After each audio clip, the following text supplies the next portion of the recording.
मंत्री आदरणीय अमित शाह जी कर्नाटक के राजनीति के चाणक्य माने जाने वाले और हनुमान जी का गदा शरीर पर बर्दाश्त करते हुए राजनीतिक बेचैनी के तहत बिहार आगमन हुआ।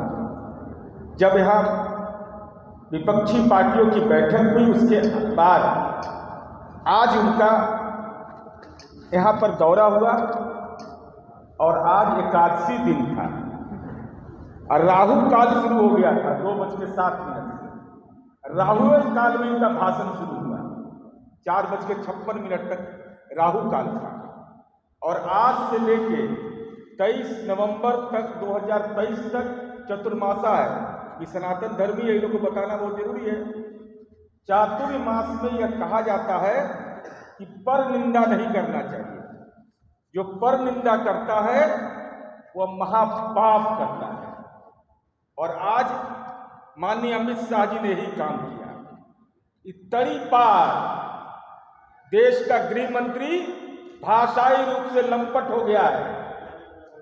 मेरा सीधा आरोप है कि राज्य के निर्वाचित मुख्यमंत्री के बारे में जिस ढंग की भाषा का इस्तेमाल देश के गृह मंत्री ने किया है, तो मैं सीधे तौर पर कहता हूं अमित शाह भाषाई लंपट है। राज्य के निर्वाचित मुख्यमंत्री के बारे में ऐसी जो टिप्पणी करेगा, टिट फॉर टैट जवाब देंगे। जैसी भाषा का आप इस्तेमाल करिएगा और मां सरस्वती से विनती जरूर करते हैं कि कुछ बुद्धि इन लोग को दीजिए। वो केंद्रीय मंत्री हैं, हिंदू सम्राट। इनको ये भी नहीं मालूम है कि कॉमन सिविल कोड और यूनिफॉर्म सिविल कोड क्या है। कॉमन सिविल कोड कह रहे हैं, अरे भैया कम से कम उन्मादे फैलाना चाहते हैं तो ज्ञान ले लीजिए ना। यूनिफॉर्म सिविल कोड उसको कहा जाता है, न उसका मसौदा तैयार है न कुछ है, प्रवचन दे रहे हैं। तो कम से कम मां सरस्वती इतना ज्ञान दीजिए कि अरे फॉलोअर न बनना है आपको। और माननीय हमारे राष्ट्रीय प्रवक्ता ने बताया आपको, और कितना बड़ा ये महापाप इसने किया है। इनके स्थानीय नेताओं ने बिहार के प्रथम मुख्यमंत्री डॉक्टर श्री कृष्ण सिंह का याद दिलाया, लेकिन ये देश का गृह मंत्री इतना अहंकारी है कि राज्य के प्रथम मुख्यमंत्री को नमन तक नहीं किया। इसके पहले हिस्सों में भी नमन नहीं किया था।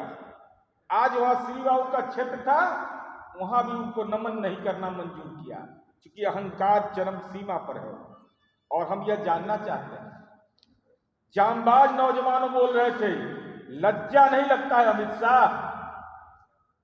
जमालपुर का रेल कारखाना किस स्थिति में है? जमालपुर का लोको शेड किस स्थिति में है? कितने स्वीकृत पद थे और कितने पद पर आज कार्यरत हैं? नौजवानों को रोजगार देने का वादा किया था, क्या हुआ उस रोजगार के वादे का?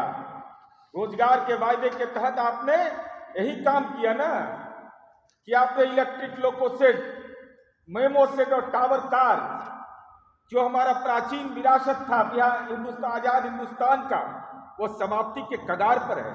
तो रोजगार की बात आप नहीं करते। भारत माता की जय, तो भारतीय माता का बेटा था ना, वहां नौकरी कर रहा है। 40,000 स्वीकृत पद थे, आज मात्र 60,000 ही लगभग स्वीकृत पद रहे। आखिर ये क्या हो रहा है? अप्रेंटिसशिप के लिए देश भर के नौजवान हमारे यहाँ आते थे जमालपुर में, वो बाट जो रहे हैं आपका। इनको विदेश में राष्ट्राध्यक्ष इनका पैर छूता है। अरे हिम्मत है अमित शाह जी और भारतीय जनता पार्टी के नेता में।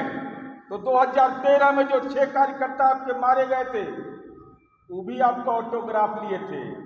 और नरेंद्र मोदी ने जाकर कहा था कि नौकरी देंगे, परवरिश करेंगे। कलेजा में दम है तो जाइए उसके घर पर, जाइए उनके घर पर। 6 परिवार आपका बाट जो रहा है, विधवा मां, पिता उसके, पिता अगर नहीं है तो उसकी मां विधवा है, बेवा है, उसके बच्चे अनाथ हो गए। वो बाट जो हो रहा है कि नरेंद्र मोदी ने कहा था नौकरी देंगे, आज तक उनको नौकरी नहीं दिया और ये टाल के इलाका में गए थे। हम लोगों ने सुबह में ये अनुरोध किया था कि भाई स्वामी सहजानंद सरस्वती और पंडित कार्यानंद शर्मा की ये भूमि है, तो उनको राष्ट्रीय स्तर पर पुरस्कार से नवाजिए। एल्थ्रोसिन ले लिया, जवान कैद खाना में कैद हो गया, बोलिए नहीं निकल रहा था। कितना अज्ञानी इस देश का गृह मंत्री तड़ी पारी है। वर्षापात को कह रहा है कि आंधी हो रहा है। अरे आंधी और पानी में अंतर नजर नहीं आता है? अगर इतना भी ज्ञान नहीं है, विज्ञान की भूमि है, आंधी आ रहा है। कहाँ आंधी आया? लखीसराय में आंधी आया था कि पटना में आंधी आया था? हाँ, राजनीति की आंधी आई है।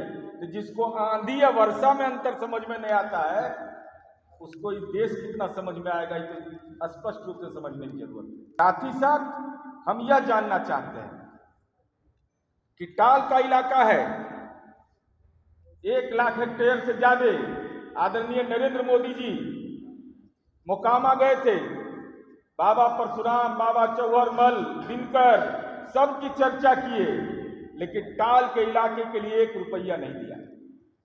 और नंबर 2 भी आए तो भी खामोश, नहीं जुबान चल पाई इनकी कि टाल के इलाके के विकास के लिए। और जंगल राज कहते हो बिहार में,